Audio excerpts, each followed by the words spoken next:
আওয়ামী লীগের নিষিদ্ধের ডাকে সারা বাংলাদেশের নেই আজকে সুনামগঞ্জের ট্রাফিক পয়েন্টে ছাত্র জনতাকে নিয়ে আমরা দাঁড়িয়েছি। আওয়ামী লীগ কেন নিষিদ্ধ হবে না?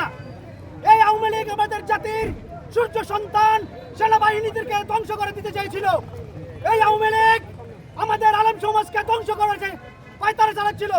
হেফাজত ইসলামের অসংখ্য আলেমদেরকে মেরে টাক ভর্তি লাশ নিয়ে গুম করে দিয়েছে। এই আওয়ামী লীগ শুধু নিষিদ্ধ করলে হবে না, এই আওয়ামী লীগের 16 বছরে যারা নির্বাচনে অংশগ্রহণ করেছে তাদের প্রত্যেকের জাতীয় এনআইডি কার্ড এমনভাবে নিষিদ্ধ করতে হবে যাতে ভবিষ্যতে কোনোদিন জাতীয় কোনো নির্বাচনে কোন দলের ব্যানারে এরা নির্বাচনে না আসতে পারে।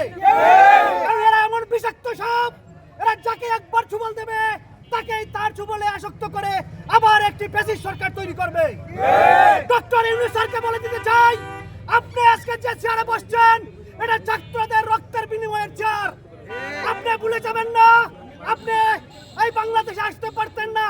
শেখ হাসিনা আপনাকে জেলখানায় আর আমেরিকায় রেপ্লাইট দেওয়া হতো। যতজন উপদেষ্টা আছেন যারা আজকে এসির ভিতরে বসে পায়তারা করছেন, ইন্ডিয়ার দালালি করছেন, সাবধান হয়ে যান। শেখ হাসিনার 5 তারিখের দিকে তাকান।